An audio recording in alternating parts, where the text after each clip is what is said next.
Hi, everybody, and welcome back to Tundra Buggy One. This is Polar Bears International here with a live chat from the tundra. We're on the shores of Hudson Bay, and there is a polar bear right outside our window behind us that we have been watching for most of the morning, and I bet you've seen him already on the Buggy One cam. So thank you so much for joining us today. This is our first official live chat from Buggy One this fall, 2023. We're really excited to be with you today. We've got some great guests that I'll introduce, and we hope that you have a lot of questions for us. So maybe you've watched the polar bear cam in the past, or maybe you're brand new and came to us from the brown bear cam. Either way, I'm sure you have plenty of questions about what we're doing, why we're here, and all about polar bears. And this is the best group of people to answer all your questions. We've got a really great set of expertise here today. So the title of today's chat is called Polar Bear Science Steps Forward. So the main focus is we are going to talk a little bit about cool things that have gone on in the polar bear science world in the last year, what these researchers are really excited about, what we can look forward to the future. But at the same time, if you have any questions about polar bear biology basics or bears in other parts of the world or anything, give us a shout and we'll answer the best we can, or we'll find someone that can answer it for you. So we'll talk for up to about an hour today, maybe not the entire hour. We'll see how many questions we get, but we're just really excited to be here with you today. So first, I do want to set the stage a little bit, especially for those that might not have watched this cam before. So again, we are outside of Churchill, Manitoba, which is sometimes called the polar bear capital of the world. And this is because it is arguably the best place, at least one of the best places on the planet to watch polar bears at this time of the year.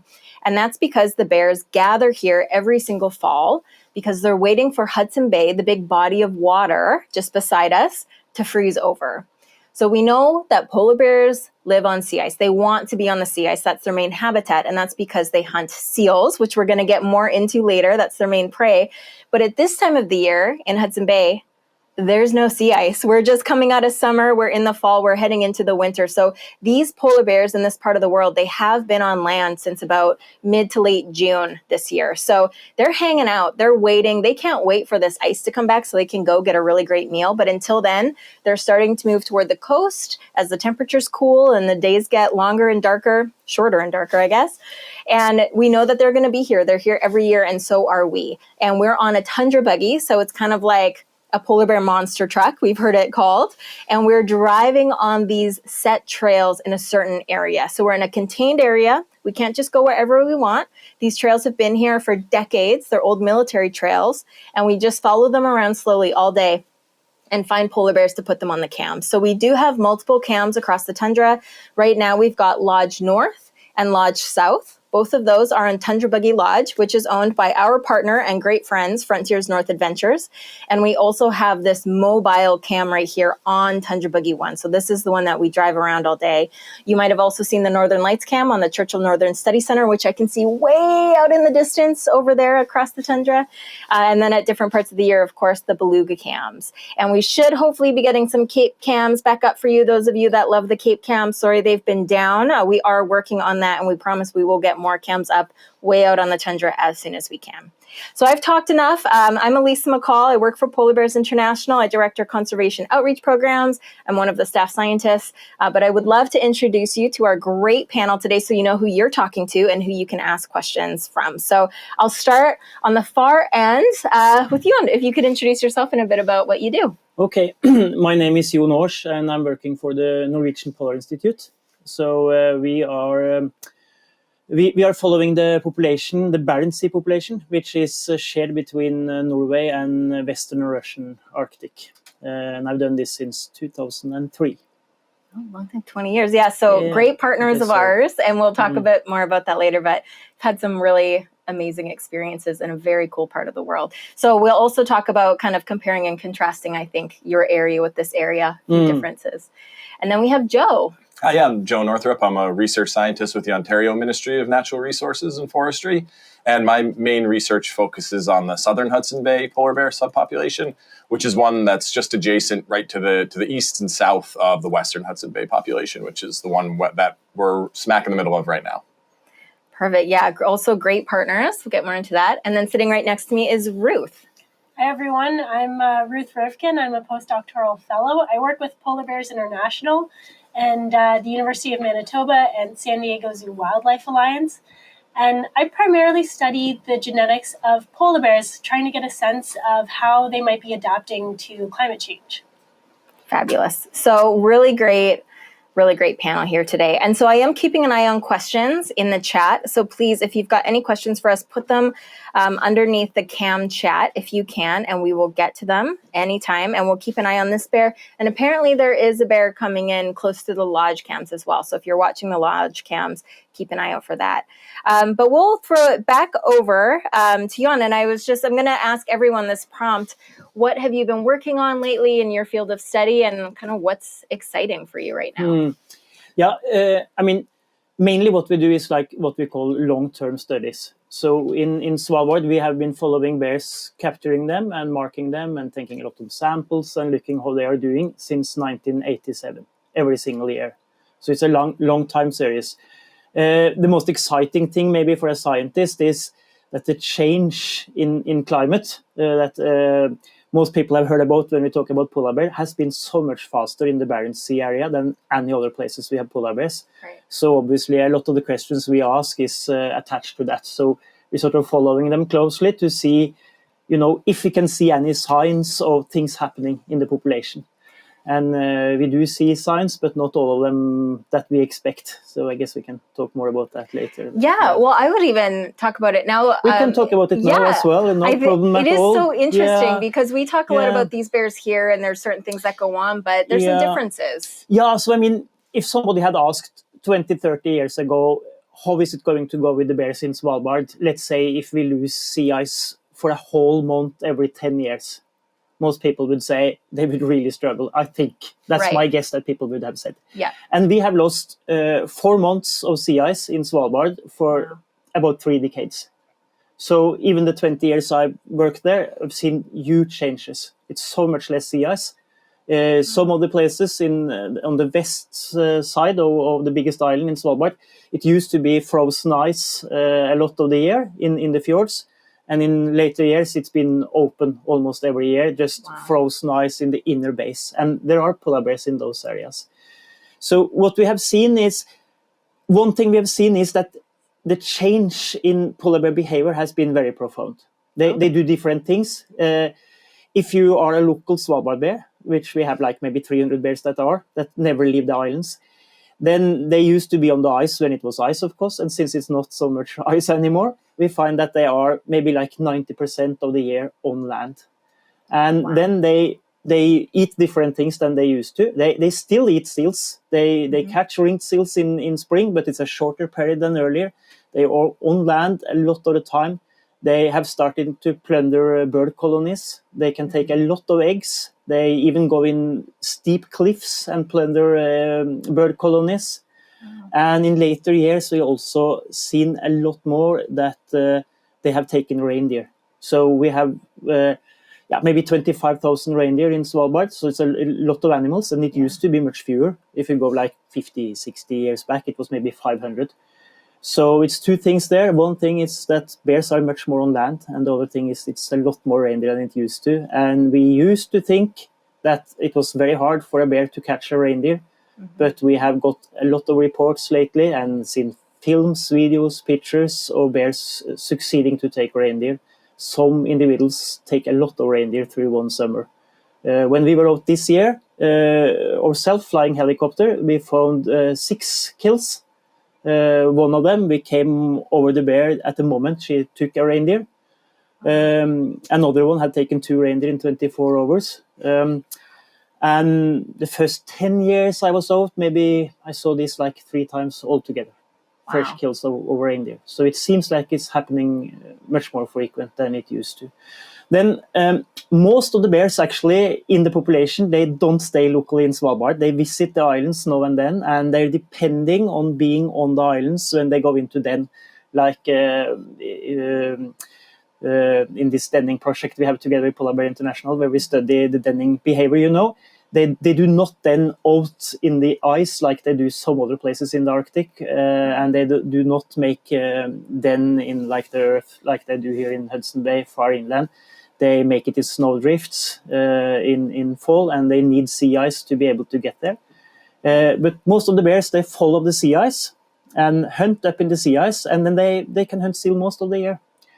Their challenges is they have to swim longer and longer distances to actually reach Svalbard if they have to go into den. That's one thing. And the other thing is that when you follow the sea ice and the sea ice is formed further and further north, suddenly you have 2,000 meters of water underneath your feet instead of 200 meters. And it's much less productive. So that is one of the concerns, is that in the future, as it gets deeper and deeper where they are, it gets harder and harder. But my main concern is females that are pregnant that struggle to reach the denning areas. And if they are to get there, that they have to use a lot more energy if they swim, because it's much more costly to swim for a bear than to walk. One of the things we have found, that also you have seen, we talked about, is that bears are really good swimmers. So when I started 20 years ago, I read about evidence that said maybe they could swim as much as 100 kilometers, because you found them, on one island far off the coast and so on, after you had captured it one place and then you saw it again in another place. Sure. Since then, we have tools, the colors that shows swimming activity, something called saltwater switch. It tells whether or not you're exposed to salt water, and then you can see whether or not the bears cheat. You can see, okay, they've been swimming continuously 2-3 days, 200-300 kilometers maybe, or even more. So you have these long swims, and in Svalbard, they're quite common. So they swim, some of the bears often swim 100-200 kilometers first to get up to the ice edge and then back. But they have problems getting to some of the denning areas, probably because it's too costly to do those swims. Maybe also because it's risky. If you want to hit a small island in the middle of nowhere and you miss it by 50 kilometers or something, you might go down to Europe instead of finding your island. But it's also an energetically thing. So we found a couple of things. We found one, that they don't get to the traditional important denning areas anymore. They probably have to den somewhere else. Many of them maybe go to Russia, where it's colder. Franz Josef Land, further northeast, still sea ice. But Franz Josef looks a bit now like Svalbard did 20-30 years ago. So maybe in 20-30 years, maybe they also struggle to get to Franz Josef Land. Who knows? And then we found that all those bears that follow the sea ice, they are 200-300 kilometers further north than they used to be 20-30 years ago, simply because that's where the sea ice is. But those Svalbard bears, they don't move. They stay in the same spot. And it's not like, should I go around and look for if it's more ice further east or north or whatever? No, they stay where they grew up, they stay where their mothers did, and so on. But they're much more on land. And then the key question, of course, is, what sort of effects does this have? Do they get in worse condition? Are they still able to reproduce? And the answer is, they do. They do fine. So we've seen that they are still in good condition, and we see females succeed getting cubs, of course in other places than they used to, but they still manage to get cubs. So that's the good news. The bad news, I guess, is that the prediction is that it's going to be still less and less sea ice. And it's going to be the same sort of pace in the Barents Sea area, that it's going to be faster than other places. And it's likely that there is some threshold where they start struggling, but we still need data to try to learn, what is the thresholds, how well can they do, how long does that season in spring when they can hunt seals have to be. Because it's just a question about, are you able to gain enough energy compared to what you need through the year? And they are really experts at starving. I mean, it's no problem for a bear to be half a year without food, as long as they have a lot of food reserve. And they gain most of this energy, like maybe a 3-4 month period, spring, early summer, when they can take seals. And as long as that period is long enough, they do fine. So that's the vital question. And of course, this will vary from place to place. So that's why you see in some areas that they already struggle, where you have warmer climate, and in other areas, they do fine. I think that's one of the most interesting things about polar bears is, they've adapted to the sea ice habitat and they want to be eating seals, but there's so much variability and they can change their behaviors. And you seeing those different ecotypes, the local and then the pelagic bears that follow the ice, I think it's such an interesting area where you work, and to see the rapid change that you've seen in just 20 years, that's huge. We have one question for you from April Owl. Thank you for sending it in. Do polar bears get the same nutrition or the proper nutrition when they eat reindeer reindeer instead of seals?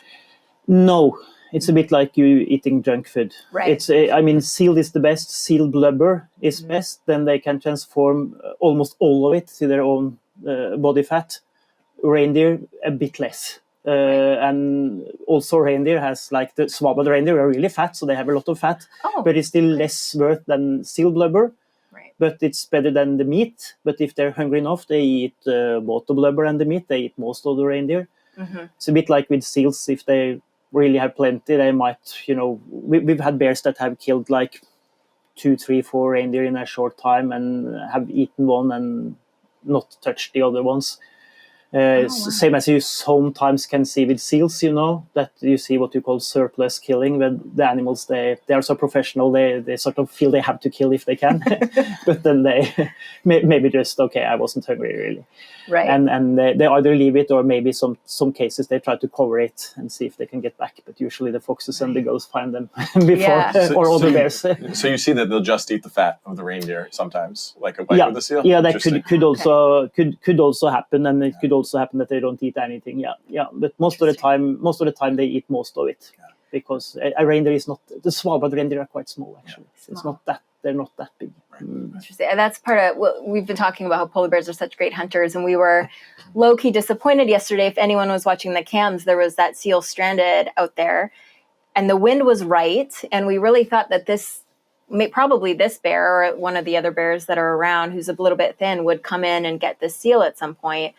And no bears got it. The seal got away, and it was quite interesting. The seal was stuck there for hours. So polar bears are not a perfect hunter, but they do take advantage of any opportunities they can, and some of those opportunities can be really valuable. And unfortunately, these bears here there are caribou around, but they're not. And I have actually seen a polar bear eating a caribou as well, but I don't think it's the same level as the Svalbard polar bears hunting the reindeer. These polar bears don't quite have that opportunity, though you will see these bears eating a lot of kelp, also very much junk food. They're not getting a lot out of it, but it probably feels good in their stomach. So yeah, thank you for those questions. And we will come back through the panel if you've got more questions about Svalbard polar bears, what's going on in Norway, kind of the really cool behaviors that are going on and the things that Jon has seen over the years.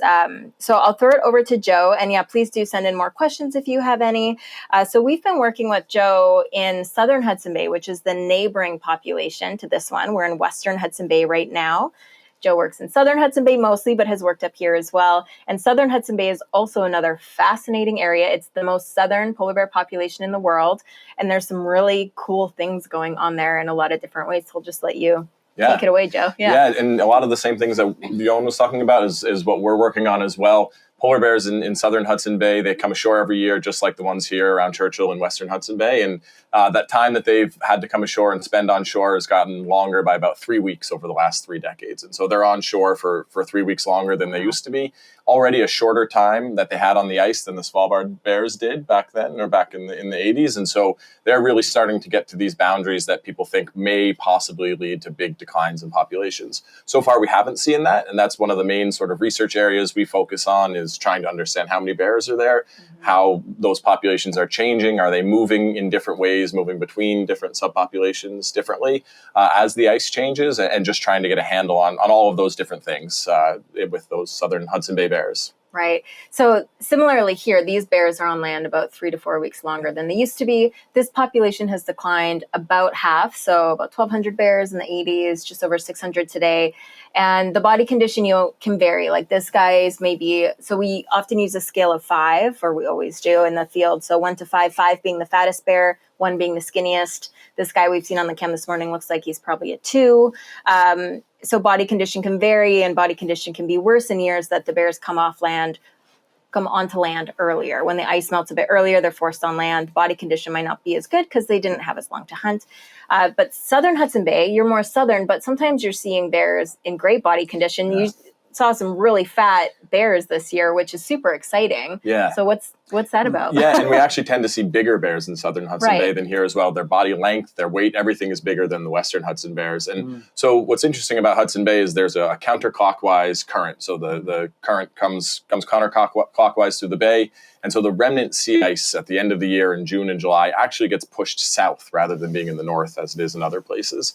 And so in southern Hudson Bay, the last ice in all of Hudson Bay tends to be off the coast of Ontario. And so those bears, we think, in southern Hudson Bay can ride that ice around for a longer time period, are able to kill seals later into the year. And so likely when they come off the sea ice, they've had more time. They've been, in some cases, they're on the ice for a month longer than the bears that come off the ice in Churchill. And so that's a lot more kills that they can make. They could be a lot fatter. But we also are seeing similar things to here where compared to the 1980s, now bears are thinner, they're shorter, they tend to weigh less. So they have had some issues, though they are tending to be in better shape than the Western Hudson Bay bears. They also have declined in their body condition, declined in size. And there's some possible evidence that they've declined in sort of things like survival. And we do know that numbers have gone down, not quite as much as in Western Hudson Bay, and it seems to have stabilized in the last 5 years. But compared to the 1980s, they have gone down probably 15, 20% or so. Wow, it's still significant. Yeah. One thing I was hoping you could talk a bit about too is folks that maybe tune into Polar Bears International throughout the year, you might have heard us talk about our Buron Fur Tags that we've been testing with 3M, the sticky stuff company. So trying to find an alternative way to track polar bears. Collars are still important and useful, but we can only collar adult females. Adult males have necks that are really big and they can pull them right off their head.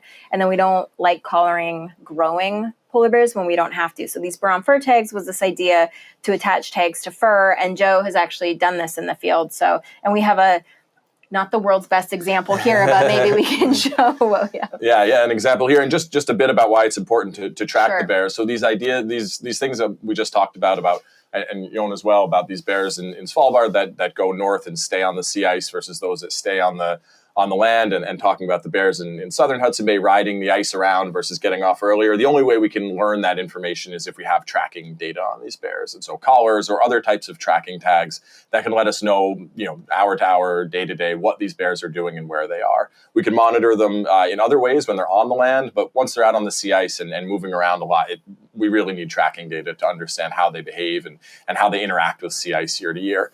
And as Alysa said, the only bears we really can collar are these adult females that we know aren't going to grow so big that they push the collar off or that it injures them in some way. And so PBI and 3M and us have partnered, and they've developed these Buron Fur Tags. This is one example of the tag where you actually are trying to stick the tag itself to the fur of the bear. And so it doesn't have to go around the neck. It can go on any age or sex of bear and stays on there for, sometimes it falls off early, but sometimes it will stay on for a few months and can allow us to track these animals that we really haven't been able to track before. So here's an example of this one here. Not sure how well it shows up, but you pull the hair through a copper ferrule and cramp it down. We have some other versions where you wrap a metal brush around the hair. And some of these have really good longevity. They stay on these male bears we had one up to 3 months. We put it out in September, and it actually went out onto the sea ice. And so hoping to continue to do that and continue to refine the tags so we can track these animals. Again, a shorter term solution than a collar, but allows us to get really valuable information we hadn't been able to get in the past. Right. And they're supposed to just fall off naturally over time, which is really nice, that built-in mechanism there. And big thanks to our Arctic Ambassador Center network. So that's the network of zoos and aquariums that we work closely with to promote polar bear conservation and education. And more than several of our Arctic Ambassador Centers help us do research on their polar bears. So it's in a way that keeps the polar bear stimulated and interested and is safe and ethical for the bears, but it also genuinely informs wild polar bear research and can help protect these wild polar bear cousins. So we did test some of these tags in zoos first before putting them in the wild, and they helped us really refine the design. And then Joe and other researchers that then go put them in the field are helping us refine further. So hopefully we can get to a point where the tags are reliable and working well. So we'll keep tweaking it, but we've had some good success, so we're quite excited. Yeah, and I think up on the screen now are a couple of the different versions out on the wild polar bears as we deployed them, and so you can see those different versions along with the actual ear tag transmitters that we attach to the attachment point that's been attached to the fur. Right. Very cool. Thanks, Joe. I'll come back to you and we'll talk a little bit more about coexistence in a few minutes. Actually, no, I've got one question for you before I do that.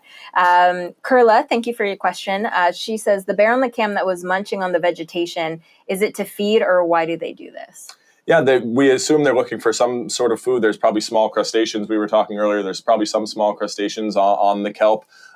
There may be other reasons too. Just possibly they may be bored. We don't know exactly why. But again, there's not a lot of nutrition in there for the bears. I don't know, Jon, if you have any other ideas on it. No, I think it's very tricky to understand. I mean, there is starch in the kelp. I don't know to which extent they can use it, but I would at least think that it's much less of value than other things. So I think it's also has to do with filling the stomach with something. Yeah. In Svalbard, they actively dive for kelp. We have no bears that have dived onto 5, 6, 7 meters, up and down, getting kelp. And I've found, like scat samples where you have like a couple of kilos with kelp. So they really fill their stomach with a lot of kelp. Yeah, and they actively use energy to get it. So. Yeah. Who knows? Well, but I mean, they also eat grass, and that doesn't have any nutritional value at all. Yeah. So maybe something with bacterial flora in the stomach or something like that. They might like the salt in there as well because we're on the coast with the ocean. in the kelp, yeah. Yeah, there's quite a bit of salt in there. Yeah. And there are other bear species that there's some research showing sort of optimal balances of different types of nutrients that can help them to store fat. Obviously, they're not getting much fat right here now, but maybe in Svalbard, if they're also getting other things at the same time, it may be helpful. I also know polar bears that have eaten earth and stones and everything, Yeah. So, oh, wow. Yeah. A bit of pika. And we see lots around here and in southern Hudson Bay, also lots of berries, of course, when they're available. Lots of berries. Yeah, they'll eat all sorts. So polar bears really, at the end, they want to be eating blubber and seals. That's really what drives them. But they are bears. And they're going to fill their tummies with whatever, which will kind of lead into some coexistence chats in a minute here. But you can imagine if I had to go days without eating, I would eat like heads of iceberg lettuce if I had to. It wouldn't do anything, but I'd be trying to fill my stomach, So great question. Thank you so much. So I'm going to move over to Ruth here for a moment. Ruth is doing her postdoc on some really cool genetics work. And that's been one area. So I've been working with polar bears since 2010 now. And in the last 10 years, the explosion in genetics and what you guys are learning about polar bears through genetic work is amazing. So I'll let Ruth take it away with some cool stuff she's doing. We can really do a lot with genetics. There's all kinds of questions we can answer. And some of it is pretty basic. We can track who's related to whom when we take blood or tissue samples or hair samples. So we can really get a sense of which bears are mating with which bears and how many cubs they're having and how many cubs those cubs are having. It's allowed us to build some really complex and unique pedigrees that you don't really see anywhere else in the animal kingdom for wild populations. So it's really exciting that we can use genetics as a tool to answer these pretty basic questions. Because as Joe said, once they're on the ice, we don't actually have a sense of really what they're doing and who's mating with which bears. And so this allows us to get at those questions. But we can also use genetics for other questions. We can take a look at how polar bears are related to one another at a broader scope. So we have what's called subpopulations. These are basically management units where the Arctic is broken up into 19 different groups that allows different countries to manage them, to prioritize conservation efforts. And we essentially assign bears to each management unit depending on where they're found.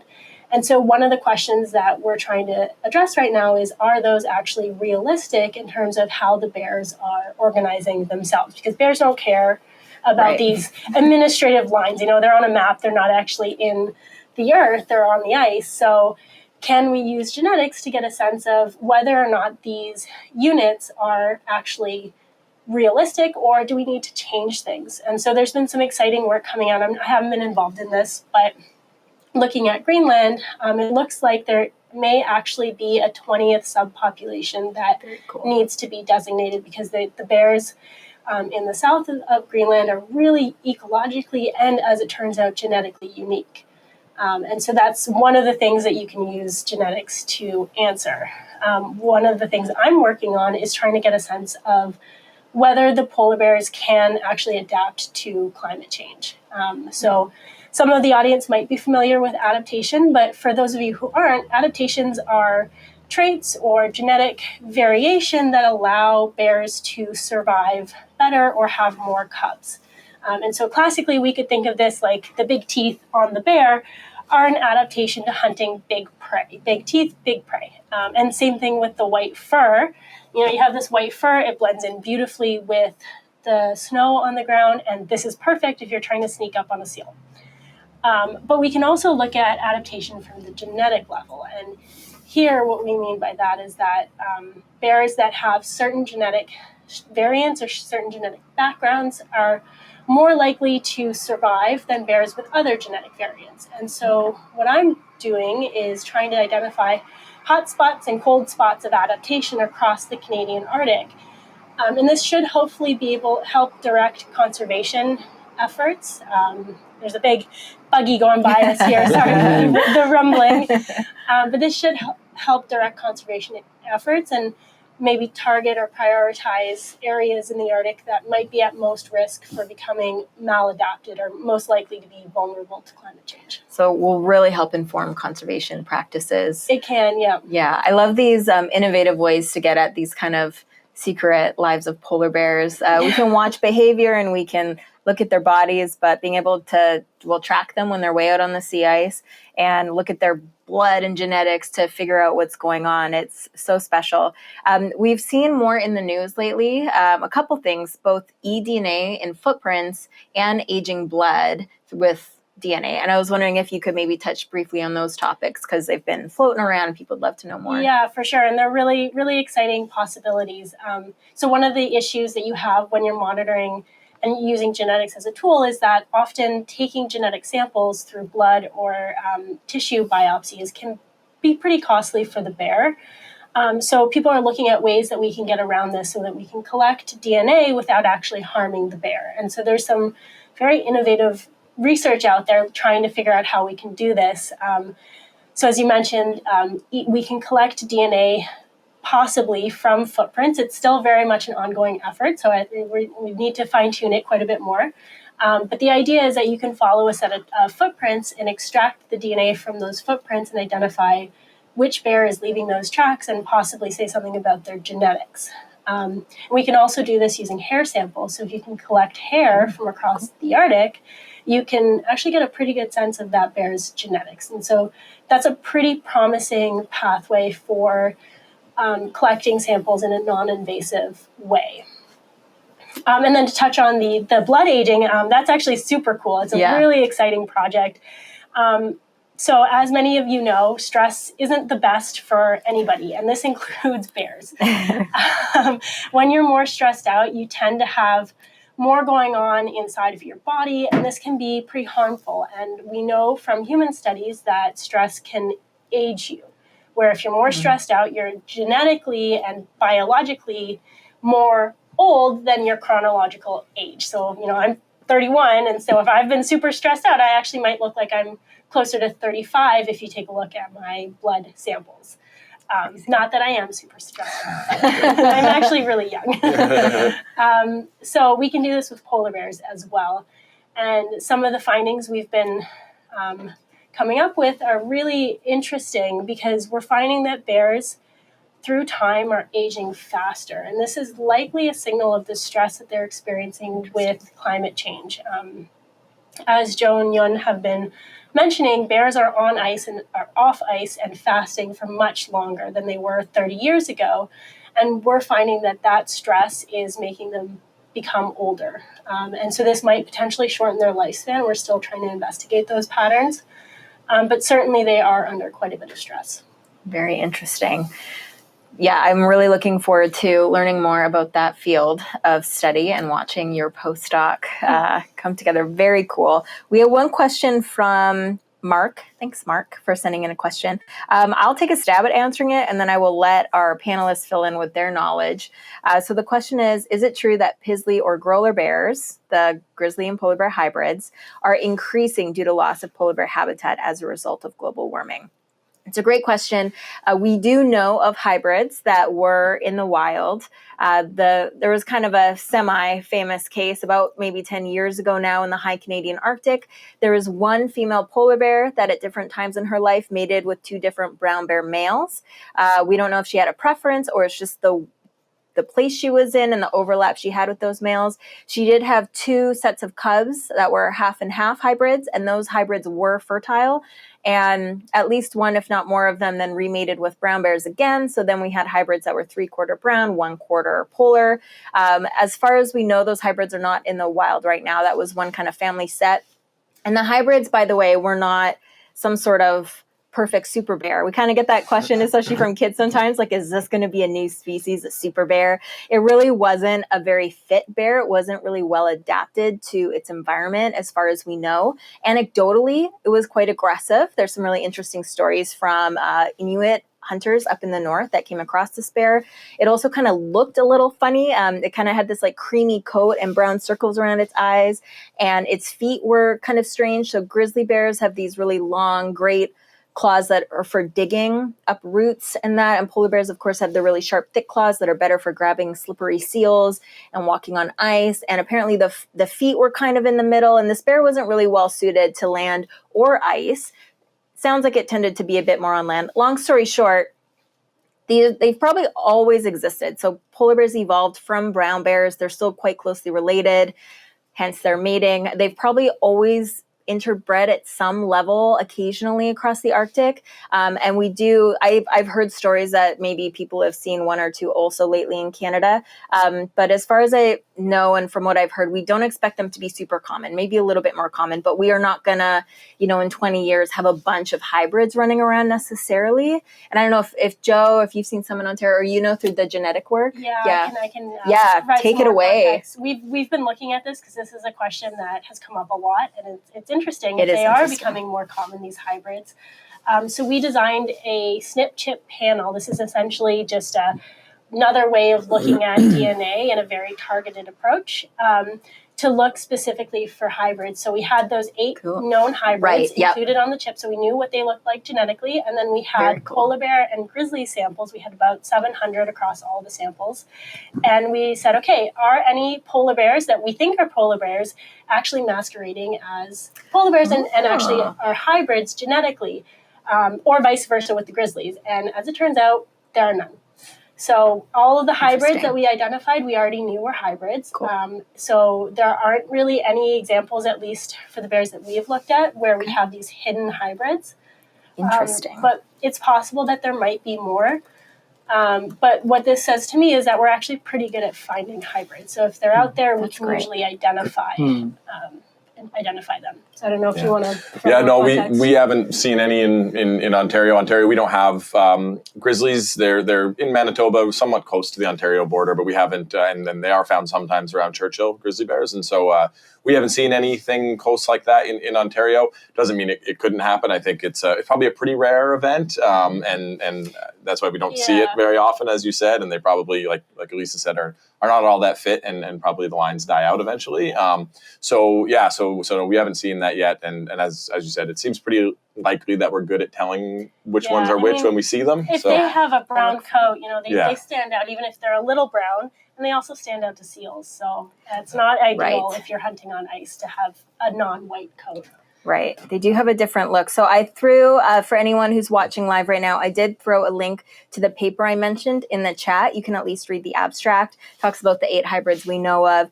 And there is a picture either in that paper or online. If I can find it, I'll post it. But there's one well-known hybrid picture, and you can see kind of what it looks like.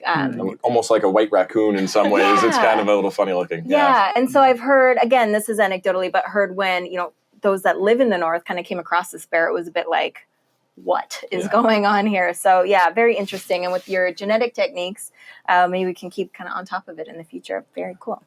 Well, I am just going to take a moment to update folks here about a bit more of our coexistence work at Polar Bears International, and Joe can fill in, and then we'll take any last questions and start wrapping up kind of with last thoughts from you guys if you have any.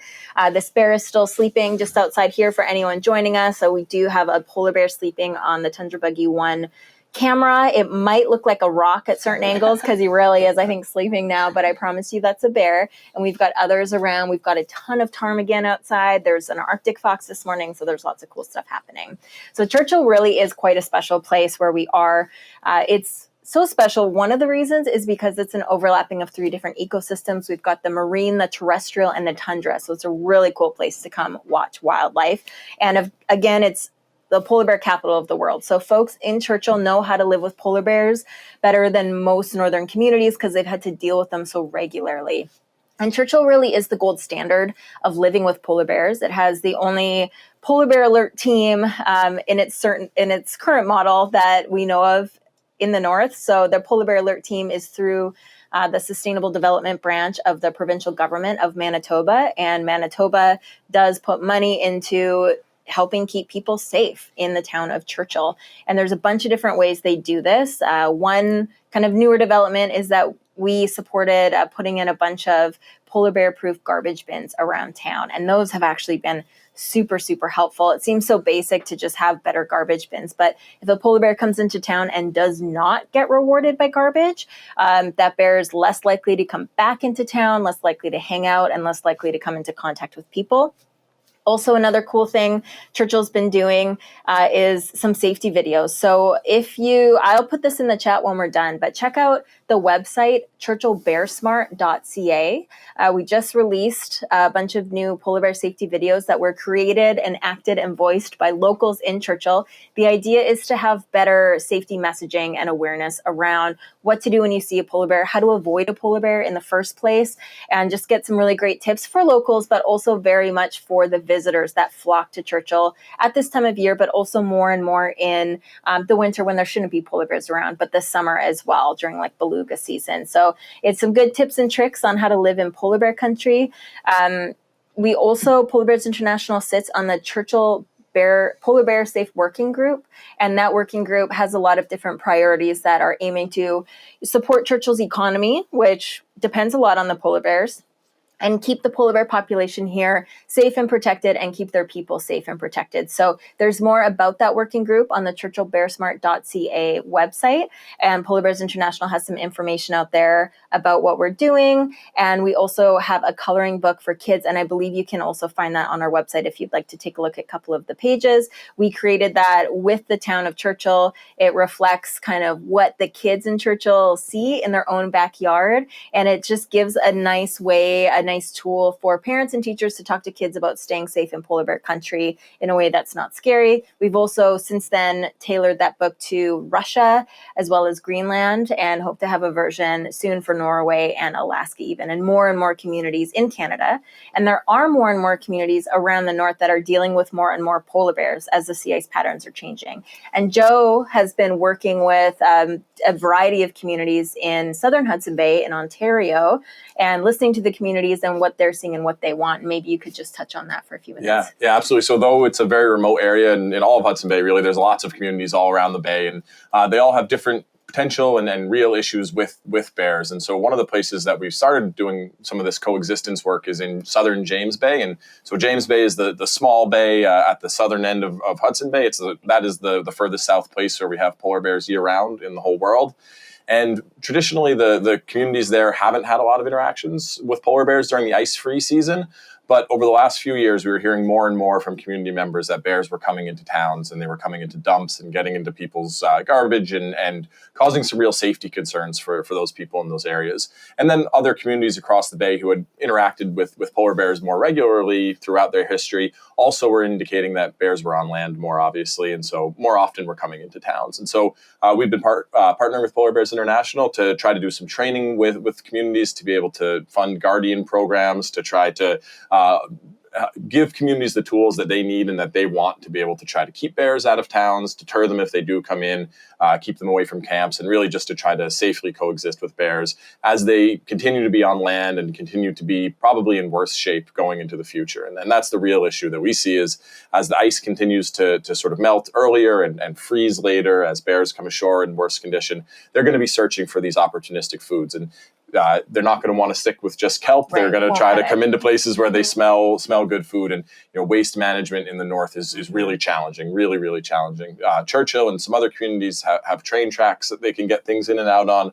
A lot of these communities are 100% fly-in communities, and so trying to deal with waste in a safe way that makes it not attractive to bears is really challenging. And so we know these bears are coming into town because of the smells that are made by dumps and by other types of waste, and trying to again work with communities, listen to how they want to approach bears. A lot of these communities have lived with bears for millennia, and so trying to understand the best ways that work for each community to be able to safely coexist is the real goal of this work. Absolutely. Yeah. Number one is listening to what people are seeing, what they want, how they want to handle it. And then we're just trying to supply what we can after listening to what they want. And the waste management is absolutely key. One of the things Churchill is doing right now also is looking into an incinerator, like a more eco-friendly incinerator that transforms the waste. Instead of smoking everything out, turns it into heat and can heat buildings, but we can get rid of waste that way. And also a better composter. So having a better system to get rid of the waste and not have it sit there or have to get put out on a train, which is prohibitively expensive. Yeah. It's hard to deal with waste in the north, and especially you can't dig in the ground. It's permafrost here. You can't just bury garbage as easily as other parts of the world. So it really is going to be a rising issue, and one that we're very committed to supporting as much as we can. And next week is Polar Bear Week at Polar Bears International. It's the biggest week of the year for us. We celebrate polar bears and polar bear conservation.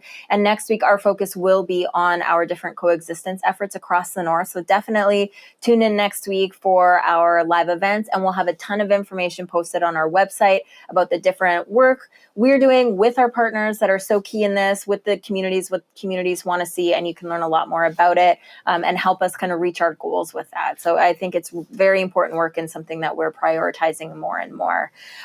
So please do, if you have any last questions. Oh, it looked like there's a few coming in. Oh, good. Oh, yeah, Cloud. Thank you, Cloud.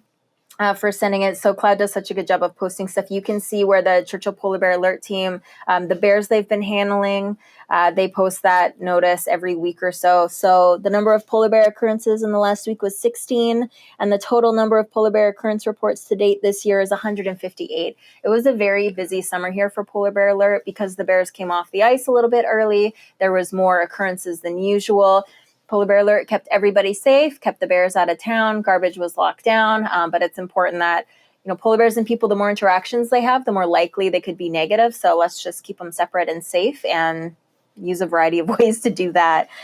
So just to back up maybe for a second, the reason that all these panelists are here this week, one of the reasons is that just before coming up to Churchill, we supported, and Environment Climate Change in Canada led a kind of a mini conference for a couple days in Winnipeg, Manitoba. And the focus was mainly genetics and bringing in folks from different fields that maybe don't get to see each other face to face. We're all kind of getting sick of Zoom, let's be real. So getting together in person and having these really cool discussions about genetics and that kind of the future of this work and how it relates to polar bear conservation. So they had that meeting before they came up here. We kind of stole them for a few days to come up here. And from what I heard, there's some super exciting things that came out of that. So I was just going to go through every panelist and ask kind of what was interesting or what they're excited about. And then we'll kind of start doing a wrap up. So I'll throw it back over to you, Jon. Take it away. Yeah, no, it was really nice. Of course, one of the things you get from those workshops is that you see what other people are doing that you didn't know about. Yeah. So, for example, for me, I found out that other people did similar things that we do, and then we start talking about, how should we interact and how best, save people from doing double work and maybe, get projects together and so on. So, for example, this eDNA thing, we have worked with it. Other people have worked with it. There are several groups, and then it's nice to know, and also this epigenetics thing. Yeah, right. We've also had extracted DNA preparing for those things. Wow, some good synergy there. Yeah. Oh, great.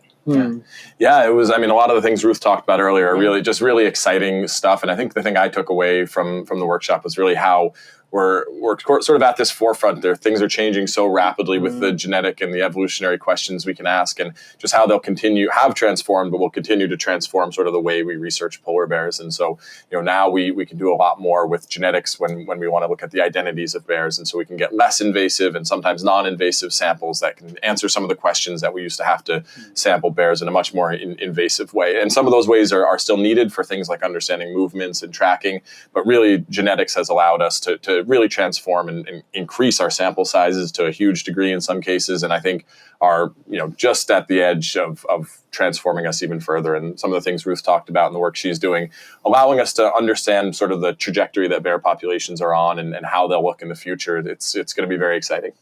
It's exciting.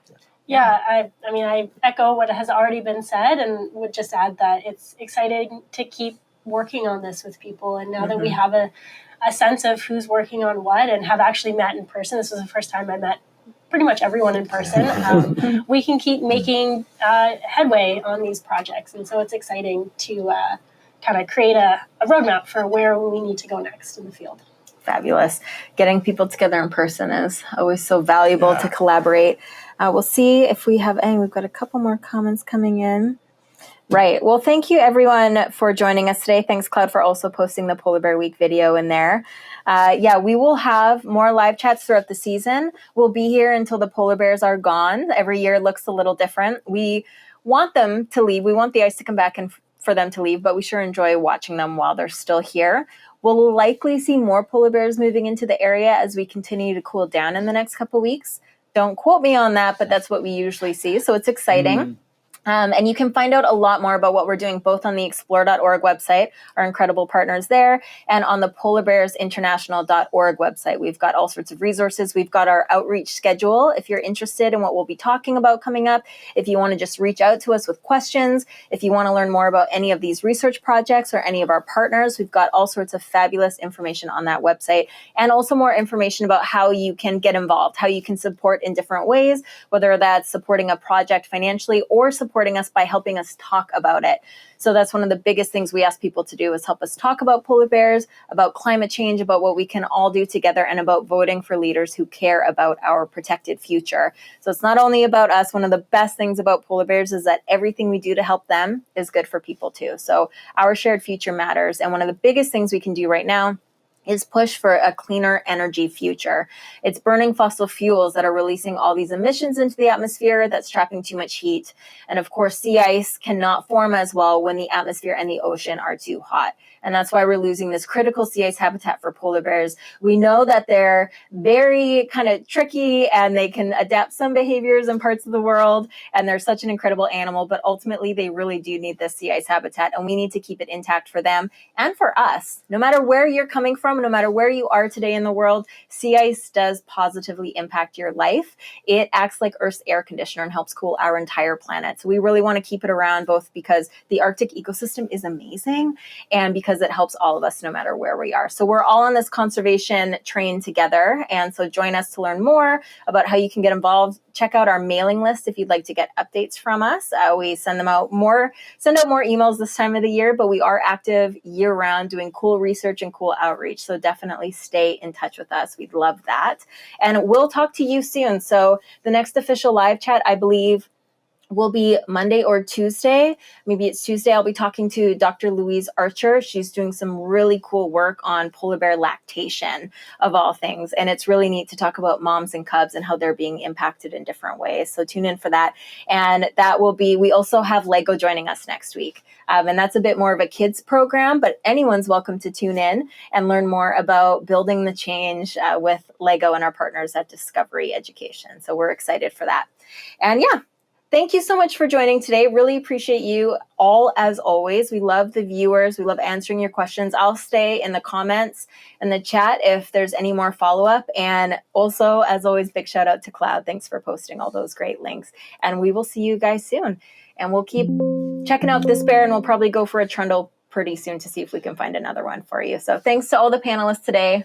Really appreciate you being here. Thank you for Thank hosting. you. Yeah, Thank you. thanks. Yeah. Nice. Thank Yep. you. Bye, All everyone. right. Bye. See ya.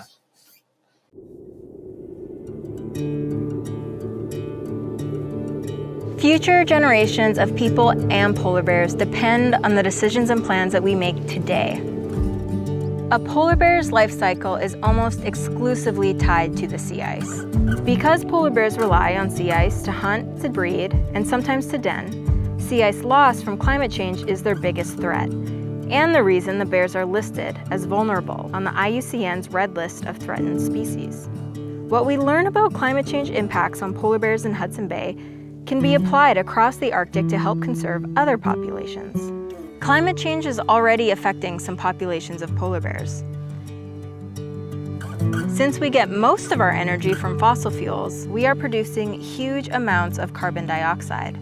You see, regular amounts of carbon dioxide in the atmosphere act like a blanket around the Earth, trapping heat and keeping our planet at a stable temperature.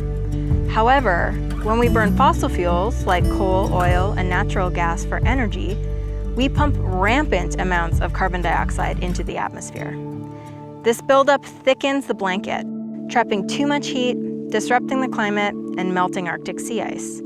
When Arctic waters are cold enough, the top layer freezes into a special type of ice called sea ice. Sea ice is to the ocean what soil is to a forest. It supports the entire Arctic food chain. Food from this marine ecosystem also sustains northern communities.